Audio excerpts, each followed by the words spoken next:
اور سمجھنے میں تھوڑی آسانی بھی۔ بزرگان دین بیٹھے ہیں، اس سے بہت بڑے بڑے بیٹھے ہیں، میں زیادہ چٹپٹی بات نہیں، لیکن ایک چٹپٹی بات کی اجازت چاہوں گا۔ اجازت ہے کہ جب آپ کو سمجھنے میں آسانی ہوگی تو ان لوگوں کو بہکانے میں بڑی پریشانی ہے۔ ماشاءاللہ جب سنی 2 بجے کے بعد مسکراتا تو بدعقیدہ خود بخود گھبراتا ہے۔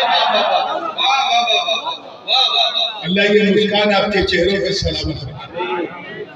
کم سے کم یہ مسکان دیکھ کے یہ تو کہیں گے کہ اچھے دن تو آنے سے رہے، لیکن آج اچھی رات ہو۔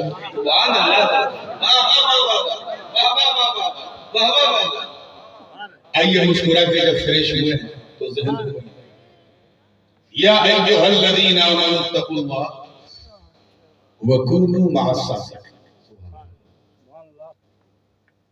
اے ایمان والو ڈرو اللہ سے اور سچوں کے ساتھ۔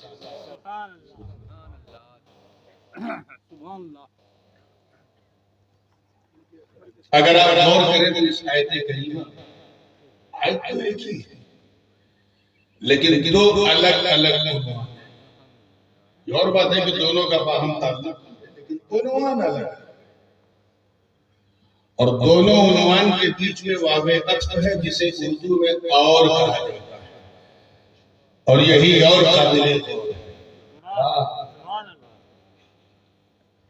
ایک حصہ ہے کہ اے ایمان والو اللہ سے ڈرو، یہ ایک ایمان، اور سچوں کے ساتھ۔ یہ اور بتا رہا ہے کہ ڈرنا کافی نہیں ہے، سچوں کے ساتھ ہونا بھی ضروری ہے۔ سبحان اللہ۔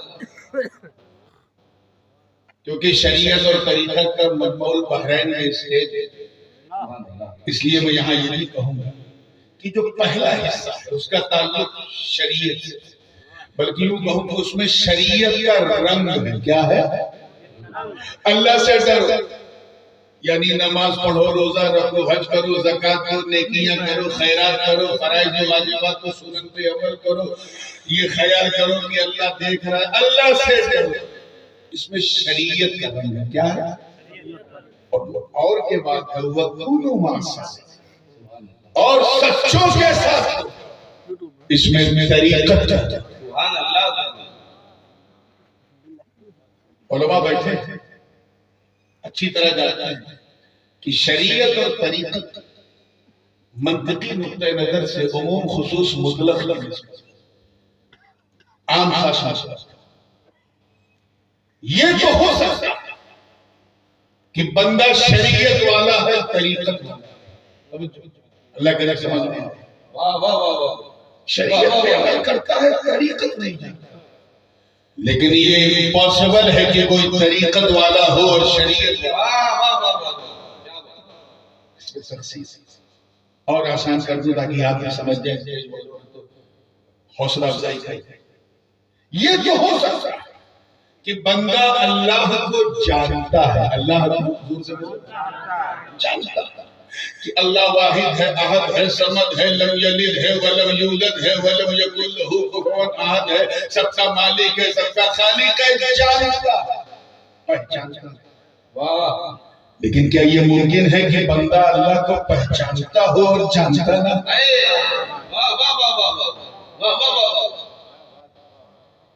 تو یہ تو ہو سکتا ہے کہ یہ مولوی صاحب مدرسے میں 8 سال 9 سال رہ کے ہیں، انہیں طریقت کے بارے میں کچھ نہیں، یہ صوفی نہیں، لیکن یہ ممکن ہی نہیں ہے کہ کوئی اہل صفا سے ہو اور علم ہو۔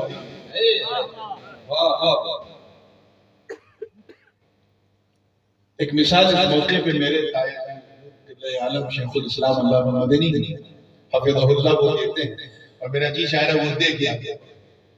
حضرت ایک مثال دیتے ہیں کہ شریعت گویا سر کے بال کی طرح۔ میں گجراتی نہیں بولتا، اردو ہی بولتا ہوں۔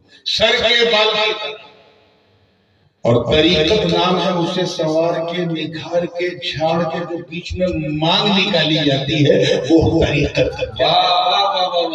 وہ کیا ہے؟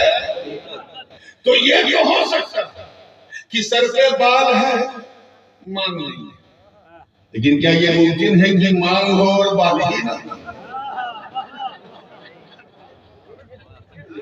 تو یہ تو ہو سکتا ہے کہ یہ نماز پڑھتا ہے، روزہ رکھتا ہے، حج کرتا ہے، اور نماز کے لیے شہر شہر، نگر نگر، گلی گلی، گاؤں گاؤں، گاؤں کرتا ہوا جاتا ہے، طریقت کے بلیو نہیں، مگر یہ اسمبھو ہے کہ کوئی طریقت پر عمل کرے اور شریعت سے، اسی لیے جو طریقت والا ہے وہ شریعت ہے۔ میں ان کی بات نہیں کرتا جو بڑا بڑا چھوٹا لمبا لمبا بال رکھ لیا، 10 انگوٹھی ہاتھ میں پہن لیا، اور نہ فجر نہ ظہر نہ عصر نہ مغرب نہ عشاء، بابا ہے کیا ہے؟ کسی نے پوچھا بابا جی نماز پڑھی کیوں؟ بیوقوف آدمی، میں نے تو مدینے میں نماز پڑھی۔ یا اللہ یہ کون سی نماز ہے جس کا ثواب بڑے بڑوں نے نہیں کیا، غوث پاک نے نہیں کیا، غریب نواز نے نہیں کیا، یہ کرتا ایسی طریقت جو ہے وہ زندگی گمراہی ہے، وہ طریقت نہیں ہے، مذاق ہے۔ ایک چیز دے کر کے آگے بڑھنا چاہتا ہوں، یاد رکھنا پوری ذمہ داری کے ساتھ، بڑے حضرت کے عرس میں ان کی روحانیت کو گواہ بناتی ہے کہ اللہ کسی جاہل کو اپنا ولی نہیں، ولی کا مطلب دوست، کیا ہوتا ہے؟ دوست۔ اللہ کسی جاہل کو ولی، دور سے بولو، نہیں بناتا، مغلا جملہ ذرا دل تھام کے سننا، اللہ کسی جاہل کو ولی نہیں بناتا، لیکن اگر اس کا اس کی مشیت کسی جاہل کو ولی بنانے کی ہو تو پھر اسے جاہل رہنے نہیں دے۔ نعرہ تکبیر، نعرہ رسالت، عرف سرکار بڑے حضرت حضور تاج العلماء۔ پھر اگر وہ موسیٰ صحاب کی طرح مست ہے، تو علیشہ قلندر کی طرح منصور حلاج کی طرح ہے، تو یہ تو وہ لوگ ہیں جو فرش پر رہ کر عرش پر نظر۔ اے ایمان والو، ڈرو اللہ، try to have a fear of Allah۔ یاد رکھیے اللہ سے ڈرنے کا یہ مطلب بالکل نہیں کہ زکوٰۃ بھی دو، سود بھی کھاؤ۔ اللہ سے ڈرنے کا یہ مطلب نہیں ہے کہ پسینہ بہا کے کماؤ بھی اور حرام کھاؤ بھی۔ اللہ سے ڈرنے کا یہ مطلب نہیں ہے کہ قرآن بھی پڑھو، جھوٹ بھی بولو۔ اللہ سے ڈرنے کا یہ مطلب نہیں کہ نماز بھی پڑھو اور فحش چیزوں میں جو ہے انوالو ہو جاؤ۔ اللہ سے ڈرنے کا یہ مطلب نہیں۔ اللہ سے ڈرنے کا مطلب یہ ہے کہ چلتے پھرتے، دیکھیں کتنے لوگ کہتے ہیں چلتے پھرتے، اٹھتے بیٹھتے، سوتے جاگتے، ہر وقت ہر لمحہ یہ خیال ہے کہ کوئی دیکھے نہ دیکھے، اللہ دیکھے۔ سبحان اللہ۔ 24/7 around the clock Allah subhanahu wa ta'ala is watching you۔ یہ ہے سبحان اللہ۔ جب چلو تو یہ خیال کرو کہ اللہ دیکھ رہا ہے، بولو تو یہ سوچو اللہ دیکھ رہا ہے، کھاؤ تو یہ خیال کرو اللہ دیکھ رہا ہے، اچھا کرو تو سوچو اللہ دیکھ رہا ہے، ہر لمحہ، ہر گھڑی، ہر آن یہی تصور ہے کہ اللہ دیکھ رہا اے سلسلے ربانیہ کا جھنڈا بلند کرنے والوں، اے شمع رسالت کے پروانوں، میں عزت رب کعبہ کی قسم اٹھا کے کہتا ہوں کہ اگر تیرا یہ ایمان بن گیا کہ اللہ دیکھ رہا ہے تو ایک دن وہ بھی آئے گا کہ تیرا دل بولے گا ہاں وہ مجھے دیکھ رہا ہے، میں اسے نعرہ تکبیر، نعرہ رسالت، علماء اہل سنت، حضور تاج العلماء حضرت علامہ شاہ سید نورانی میاں صاحب اللہ۔ اگر تیرا یہ عقیدہ ہے کہ وہ دیکھ رہا ہے، مطلب تو بندہ ہے، اچھا بندہ ہے لیکن بندہ ہے، کیا ہے؟ لیکن یہ ہے کہ نہیں میں بھی دیکھ رہا ہوں، اب تو بندہ نہیں بندہ نواز ہے، وہ دیکھ رہا ہے، یعنی تو غریب، تو دیکھنے لگا، اب تو غریب نہیں غریب نواز ہے، وہ دیکھ رہا ہے، یعنی تو خادم ہے، خادم ہے، تو دیکھنے لگا اب تو خادم نہیں جماعت کا مخدوم۔ اپنے دھڑکتے ہوئے سنی دل پر ہاتھ رکھ کے ایمانداری سے بتا، کیا یہ ہمارا عقیدہ ہے پریکٹیکل وے میں؟ بالکل ایمان ہے لیکن پریکٹیکل نہیں، ورنہ مجال ہے کہ کوئی شراب کی بوتل کو ہاتھ لگائے، جیسے ہی لگاؤ گے دل کے اندر سے آواز آئے کہ بوتل توڑ دے، اللہ دیکھنا۔ جیسے تیری نگاہ بہتے کے اندر سے ایمان کہے گا پلکوں کو جھکا لے، اللہ دیکھنا۔ لیکن ہم اسی میں اپنے شب و روز گزار رہے ہیں کہ بس پیسہ ہو چاہے جیسا کماتے جاؤ، جس کے پاس شریعت کا خوف ہے وہ رہا کیا رہا وہ گیا کیا۔ حضرت شیخ الاسلام فرماتے ہیں میرے چہرے بڑی معذرت کے ساتھ کورس کی محفل ہے، مگر آج کل اندر سے بڑا جلا تپا ہوں، اس لیے میں آدھا گھنٹہ 40 منٹ اصلاح ضرور کروں، اس کے لیے بڑی معذرت ہے۔ اور یہ وقت حالانکہ ایسے مضمون سننے کا نہیں ہے، لیکن پھر بھی اللہ کرے اس سننے کی برکت سے ہماری سنیت مضبوط ہو۔ حضرت فرماتے ہیں جس میں پاس شریعت نہ خوف وہ رہا کیا رہا وہ گیا۔ ایک تصویر تھی جو مٹا دی، یہ غلط ہے مسلمان مارا۔ یہ جو ہم سنتے ہیں آج وہاں اتنے مارے گئے، وہاں اتنے مارے گئے، وہاں اتنے کاٹے گئے، یہ مسلمان نہیں مارے گئے، یہ مسلمانوں کی فوٹو کاپی بٹائی ہے۔ We look like a Muslim، ہم مسلمانوں کی طرح دکھتے ہیں، مسلمانوں کی طرح ہم چلتے پھرتے ہیں، ان کے ریچولز کو اپناتے ہیں، اس لیے ہم مسلمان یاد رکھیں اور پوری ذمہ داری سے اسے اپنا کہ ہم زیرکس کاپی ہیں، ہمیں نیچرل کیسے رکھیں۔ برا نہ مانیے گا، ہم میں اکثر صرف اس لیے مسلمان ہیں کیونکہ ان کے ابا مسلمان،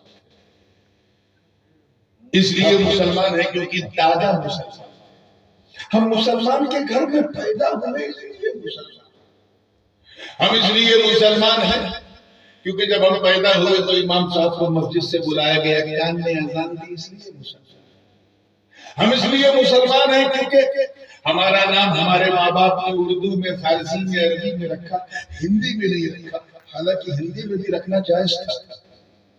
ہم اس لیے مسلمان، اور بتاؤ ہم اس لیے مسلمان ہیں کیونکہ ہم عید کی سوئی کھانا نہیں چھوڑتے، محرم کا کھچڑا کھانا نہیں چھوڑتے، ربیع الاول کی سبیل پینا نہیں چھوڑتے، اور شب برات میں قبرستان بعد میں پہلے حلوہ کھانا نہیں چھوڑتے۔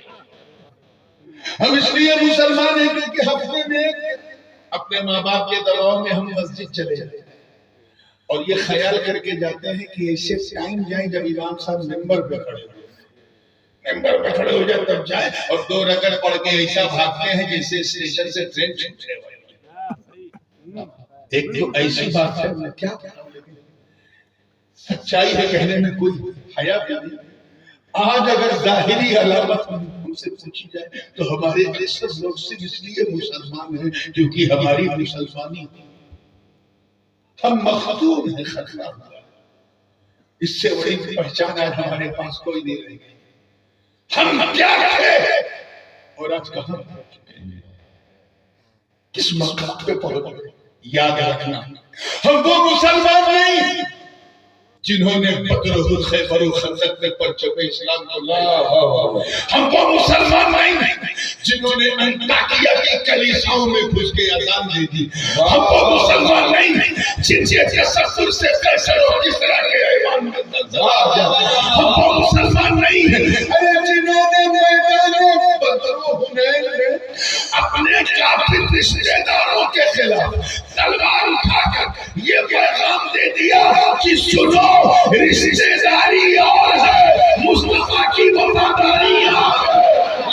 نعرہ تکبیر، نعرہ رسالت، حضور تاج العلماء، حضور تاج العلماء، علماء اہل سنت، سبحان اللہ۔ وہ تو ایسے سے کہ 2 بجے میدان کارزار میں کچھ جاتے تھے، ہم 2 بجے اپنے منہ پہ ہاتھ مارتے رہتے ہیں کہ نہیں وہ بھی اللہ کے رسول کے جیسے. ہم وہ مسلمان نہیں ہیں جن کا نام سن کر رستم اور سہراب کا کلیجہ کیا کرا جائے. وہ مسلمان نہیں کہ جنہیں دیکھو تو خدا یاد. ہم وہ مسلمان نہیں ہیں ارے جنہوں نے صدائے الرحیل لب پاک حبیب سے کیا سنا کہ اپنی نئی نویلی دلہن سہاگ کی رات بستر عروس پر چھوڑ گھوڑے کی جنگی پیٹھ پر بیٹھ میدان کارزار میں کود کے اپنے پرانوں کی آہوتی دے دی. ہم وہ مسلمان نہیں ہیں جو تاریخ جانتے ہیں کہ جنہوں نے دریائے نیل کی روانی کو صرف ایک پتر لکھا تو روانی کا مزاج بدل گیا. ہم مسلمان نہیں ہیں ارے جن کا چہرہ دیکھ کر قدس کا پادری بیت المقدس کی چابی قدموں میں رہ رہے. ہم مسلمان نہیں ہیں جنہوں نے فتح قادسیہ کے لیے ثابت بن ابی وقاص کی کمان میں شامل ہو کر جب سفر کیا اور سامنے دریائے دجلہ کی طوفان مارتی لہریں آئی تو انہوں نے نہ آب دیکھا نہ تاؤ اور جوش محبت میں اسی لہلاتی دریا میں اپنے گھوڑوں کو کدا دیا. اور اس منظر کو دیکھ کر شاعر مشرق کو بھی کہنا پڑا کہ کیا سچو دست ہے یا پھر چھوڑ ہم نے اہل قربانوں میں دوڑا دیے گھوڑے. نعرے تکبیر، نعرے تکبیر، نعرے رسالت. علماء اہل سنت، حضور تاج العلماء. بات سمجھ میں آ رہی ہے ہمیں اسے مسلمان اس ٹائپ کے مسلمان. میں اپنی مثال کیا دوں. میں ایک کرسچن رائٹر کی اسلام پر بہت ریسرچ کیا، مستشرق تھا، اسلام سے انسپائر بھی کافی تھا. اس نے اپنی کتاب میں لکھا The Significance of Islam بک کا نام. اس نے لکھا کہ آج سے 100 سال یعنی 1924 1924 ابھی 2024 ہے 1924 exactly 100 years 100 سال پہلے مسلمان ایسے ہوتے تھے جو کبھی جھوٹ بولتے ہی نہیں تھے. یقین نہ ہو تو اپنے دادا سے پوچھنا کہ ان کے ابا کیسے تھے. بولتے ہی نہیں تھے، بھوکے رہ جاتے تھے لیکن کسی کو دھوکہ نہیں دیتے. وہ کافر وہ نصرانی لکھ رہا ہے اپنی کتاب میں کہ اوٹومن امپائر یعنی خلافت عثمانیہ کے ختم ہونے تک مسلمانوں کا عالم کیا تھا کہ وہ کبھی جھوٹ نہیں بولتے. مارکیٹ میں کپڑا بھی بیچنے جاتے تھے، اگر ایک ہی رنگ کا کپڑا ہے اور ایک کپڑا خراب ہے تو جو خراب ہے اس کا ریٹ بہت کم کر دیتے تھے تاکہ کسی کو دھوکہ نہ دیا. اپنی کتاب میں وہ لکھتا ہے کہ ہماری اپنی کرسچن کمیونٹی میں اگر کوئی انسان ہمیشہ سچ بولے 24 گھنٹہ سچ بولے اتنا ستیہ تو لوگ اسے شک کی نظر سے دیکھتے تھے کہ یہ ہمیشہ سچ بولتا ہے، یہ اندر سے مسلمان تو نہیں ہو گیا. That was our identity at that time. یہ ہماری پہچان ہے. اور آج جو سب سے زیادہ جھوٹ بولے وہ ہم میں ایک دوسرے کو دھوکہ دینے والے لوگ ہم میں، غیبت کرنے والے لوگ ہم میں، پیسہ حرام کمانے والے لوگ بھرمار ہم میں، مذاق میں جھوٹ بولنے والے لوگ ہم میں. ہماری پہچان کیا تھی اور ہم کہاں چلے آئے؟ ہمیں کیا ہونا چاہیے تھا ہم جس مقام تک پہنچ گئے؟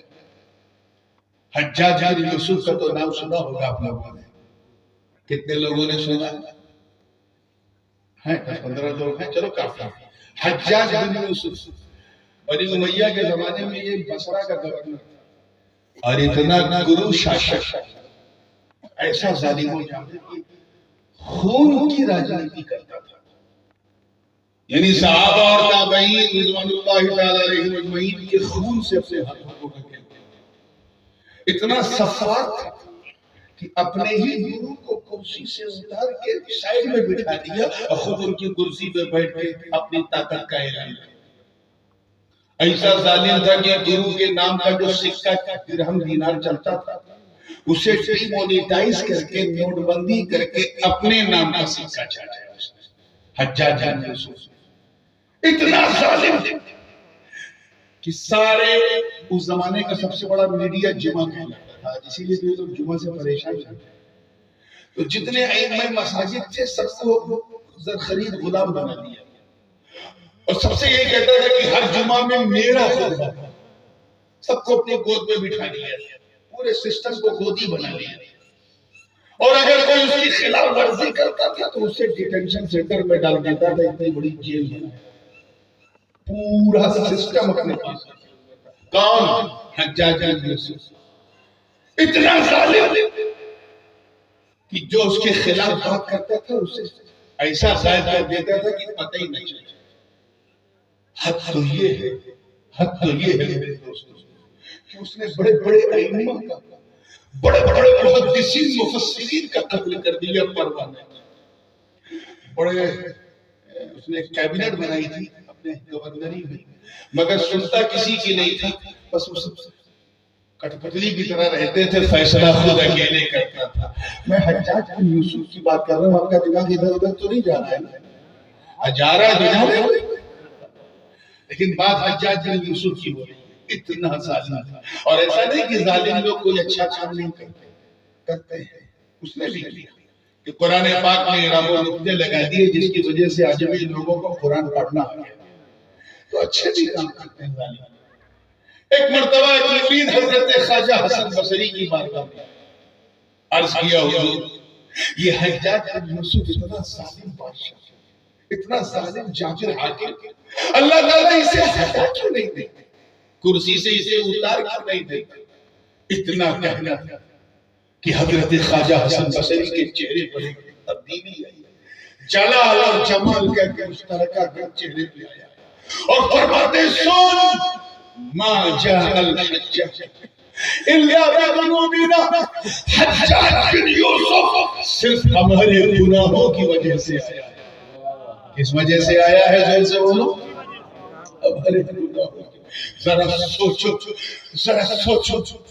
مسلمانوں، غور کرو کہ آج سے لگ بھگ 1400 یا 1400 سال پہلے جو بھی مٹھی بھر گنہگار مسلمان، ان کی وجہ سے اللہ نے انہیں سبق سکھانے کے لیے حجاج بن یوسف جیسے حاکم کو سر پہ مسلط کر دیا. اب اگر آج تم ایسا کچھ فیل کرتے تو تمہیں کوئی ادھیکار نہیں ہے شکایت کرنے میں. اگر پورے سیناریو کو چینج کرنا تو بس اللہ سے ڈرنا شروع کرو. تم اللہ سے ڈرتے جاؤ گے اس لیے ہوتے جاؤ. سبحان اللہ. ظهر الفساد في البر والبحر بما كسبت أيدي الناس ليذيقهم بعض الذي عملوا لعلهم يرجعون. یہ سب ہماری کرتوتوں کا پھل ہے. اللہ پاک نے خود پر. ایک اور چیز، یہ ڈر کیا چیز آج کل بہت فیمس ہوتا جا رہا ہے. یہ ڈرنے اور ڈرانے. گھر توڑنے والی مشینوں سے ڈرایا جاتا تھا، لوگ ڈر گئے. کیا ایسی چیز ہے کہ انسان جس سے جتنا ڈرتا، توجہ چاہوں گا، اتنا دور بھاگتا ہے. اتنا سمپل سی. آپ سڑک پہ چل رہے ہیں، کھیت کی پگڈنڈیوں میں چل رہے ہیں، اچانک ایک سانپ آیا اور پھن کھول کے بیٹھ گیا. بتاؤ کیا کیا؟ بھاگو گے. جان بچانا فرض ہے. لا تلقوا بأيديكم إلى التهلكة. چل رہے تھے، اچانک کسی نے بندوق تان دیا، کچھ ہاتھ میں نہیں ہے، کیا کرو گے؟ بھاگو گے. گھر میں بیٹھے تھے، اچانک ایکسپلوژن ہوا، آگ لگ گئی گھر میں، تو کیا کرو گے؟ ذرا زور سے بولو. بھاگو گے. کیونکہ منو ویگیانک روپ سے، نفسیاتی طور پہ انسان جس سے جتنا ڈرتا ہے اتنا دور، اتنا اللہ کرے اگلی بات سمجھ میں آ گیا، اتنا دور بھاگتا. لیکن صرف اللہ کا خوف اتنا انمول، اتنا بے مثال، اتنا لاجواب، اتنا شاندار ہوتا ہے کہ بندہ جتنا اللہ سے ڈرتا جاتا ہے اتنا اللہ کے قریب ہوگا. نعرہ تکبیر، نعرہ رسالت، علماء اہل سنت. So if you want to get closer to Almighty Allah, اللہ کے قریب ہونا ہے تو آسان طریقہ یہ ہے کہ اللہ سے ڈرنا. ایک اور بات کر کے اور بھی اس پہ لگا دوں تاکہ کلیئر ہو جائے. حضرت خواجہ اویس قرنی رضی اللہ تعالیٰ, نام سنا ہے نا؟ پھر دیکھیں یہ عالم تھا اویس قرنی, سرکار کی سن کی خبر جھوٹ ہے. دربار ولایت کا جو دروازہ ہے وہ چالو ہوتا ہے, سب کچھ مولا علی سے ڈائریکٹ مل گیا.